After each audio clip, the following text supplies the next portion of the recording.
অস্ট্রেলিয়ার একজন ডক্টর, নামটা এখন মাথায় নেই, কয়েকদিন আগে আমি ওনার আর্টিকেলটা পড়লাম, অ্যাবসলিউটলি 2 সপ্তাহ আগে, মুসলমান ডক্টর। উনি গাজায় গেছে, প্যালেস্টাইনের হচ্ছে যে ইয়া করছে, ওটাকে কি বলে, অপারেশন করছে। তা ইসরায়েল যে ভয়ঙ্কর লীলা চালাইছে, অজ্ঞান করার যে জিনিসপত্র সেটাও নাই, অজ্ঞান করার জিনিসপত্র নাই। উনি জানে যে অজ্ঞান করার মাঝখানে হচ্ছে জিনিস শেষ হয়ে যাবে। অপারেশনের মাঝখানে ঘুম থেকে উঠছে, উঠে কোরআন তেলাওয়াত শুরু করছে, তারপরে অপারেশন উনি বন্ধ রাখছে। তা যিনি রুগী বলতেছেন আপনি অপারেশন করেন, বলছে ইশারা করছে, কোরআন তেলাওয়াত করছে, ইশারা করছে, বলছে তুমি কষ্ট পাচ্ছ না? উনি কোরআন তেলাওয়াত করছেন। তখন ওই অপারেশনের পাশে যে আরেকজন আছে বলছে না, উনি কষ্ট পাচ্ছেন না। তা এই ঘটনাটা যখন শুনলাম তখন মনে হলো আল্লাহ যে বলছে যে কোরআন হচ্ছে শেফা, আমরা তো বিশ্বাস করি সত্যি টঙ্গর মগর বিশ্বাস, বছর বছর এরকম বিশ্বাস নাই হবে হবে কিনা। এবং সত্যিকার অর্থে অ্যানেস্থেটিক মানে অজ্ঞান করার যে জিনিসপত্র একটা নাই, কিন্তু আল্লাহর রহমতে সে কোরআন তেলাওয়াত করছে, কষ্ট পাচ্ছে না। ওই ঘটনাটা জানি তো, আলী রাদিয়াল্লাহু তাআলা আনহুর যে পায়ের মধ্যে তিল লাগছিল, নামাজের সময় বের করতে বলছে। আল্লাহ দেখাই দিচ্ছে। এখন কেউ যদি প্যালেস্টাইনের ঘটনাগুলো একটু অ্যানালাইসিস করে দেখবে আল্লাহ যে আছে, এবং কেউ যদি আল্লাহকে ওইভাবে মন থেকে চায় অবশ্যই অবশ্যই পাবে। আচ্ছা, যে জায়গায় আমি শেষ করবো এখন, ইটালির একটা বিখ্যাত মানুষ আছে যার নাম বুসকালিয়া।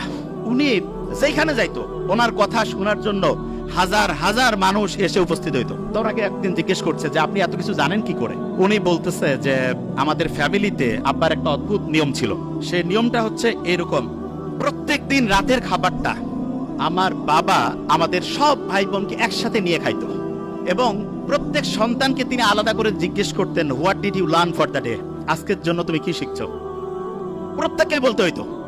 একজন যদি ঠিকভাবে বলতে না পারে যে আমি আজকে কিছু শিখি নাই, খাবার টেবিলে খাবার রেডি, এক এক করে সবাই উত্তর দিচ্ছে। একজন বলছে আমি ঠিক আজকে কি যে শিখছি বুঝতেছি না, বাবা বলতো খাবার একটু দেরি হবে, বই নিয়ে আসো, পড়ো, সবাই মিলে শিখি, তারপরে খাবো। তা বুসকালিয়া বলতেছে যে আমরা যখন ছোট ছিলাম আব্বার এই অদ্ভুত আচরণে খুব বিরক্ত হইতাম, যে কি টর্চার শুরু করছে আমাদের। তা প্রত্যেকদিন বিকাল বেলা প্রত্যেক ভাই বোন একজন আরেকজনকে বলতে হয় তুই কি শিখছিস বল।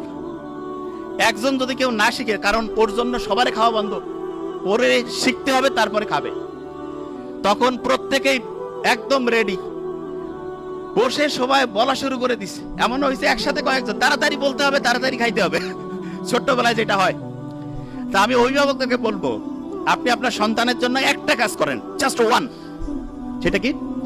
প্রত্যেক দিন সে কি শিখছে সেটা আপনি শোনার চেষ্টা করেন, প্রত্যেক দিন কি শিখছে সেটা শোনার চেষ্টা করেন। এবং এক্ষেত্রে আমি সবসময় বলি শোনার তো এখন টাইম নাই, টেকনোলজির কিছু ভালো ব্যবহার আছে, ছেলে মেয়ে দূরে পড়ে কোনো সমস্যা নাই, একটা চমৎকার ডায়েরি তাকে কিনে দেন। ডায়েরিতে বলেন যে প্রত্যেক দিন বাবা তুমি আমাকে হচ্ছে ডায়েরিতে এই যে এরকম করে লিখে দিবা, তোমার 30 দিনের জন্য মান্থলি ধরো বরাদ্দ 10,000 টাকা, প্রত্যেক দিনে ডায়েরি লেখার জন্য তুমি 300 টাকা পাবা। মাসে যদি তুমি 20 দিন ডায়েরি জমা দাও 6,000, 4,000 নাই, কিছু করা লাগবে না।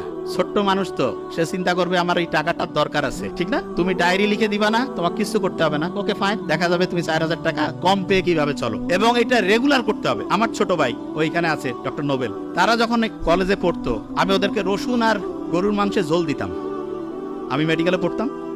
তা আমার বন্ধু, আমার রুমমেট যারা বলতো দোস্ত তুই এরকম কেন রে, একটু গোস্ত দিবি। আমি বলছি না, এখন গোস্ত খাইলে ভবিষ্যতে গোস্তের কি আকর্ষণ সেটা থাকবে না। এই জন্য অনেকে আছে না সন্তানকে সবকিছু দিয়ে দেয়, মোটেই না। আপনার যা কিছু আছে ওইটা যদি সন্তান বুঝেছে ওইটা ওর, আপনার সন্তান ধ্বংস হওয়ার সম্ভাবনা 99%। এই জন্য সন্তানকে কষ্ট করাইতে শিখবেন, এবং এটা ম্যান্ডেটরি।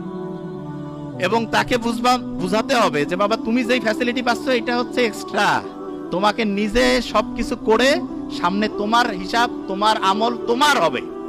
আমার এখানে যেটা আছে এটা যে তুমি পাচ্ছ এটা তোমার এক্সট্রা দিচ্ছি তোমাকে। এবং সত্যিকার অর্থে সন্তানকে আমরা যেভাবে মানুষ করবো সেরকম হবে তা আশা করছি। প্রথম আরেকবার ধরে ফেলি, সবচেয়ে ব্রেইনের জন্য ভালো ওয়েব কোনটা? আলফা। আর্লি মর্নিং কোন ওয়েব তৈরি হয়? নামাজের পরে, কোরআন তেলাওয়াতের পরে। যখন রাত 9টা 10টা থেকে ভোর 3টা, কত ওয়াট? তাহলে আর্লি ঘুমানো সবচেয়ে পারফেক্ট। আর পড়ার জন্য সবচেয়ে সেরা সময় কোনটা? Early morning. Early morning. আর অন্য সময় পড়লে কোরআন পড়ি, নামাজ পড়ি, তারপরে 20 মিনিট পড়ি। এবং অভিভাবকদেরকে বলবো প্রত্যেক দিন ডায়েরি রাইটিং ম্যান্ডেটরি করুন। Thank you so much. আসসালামু আলাইকুম।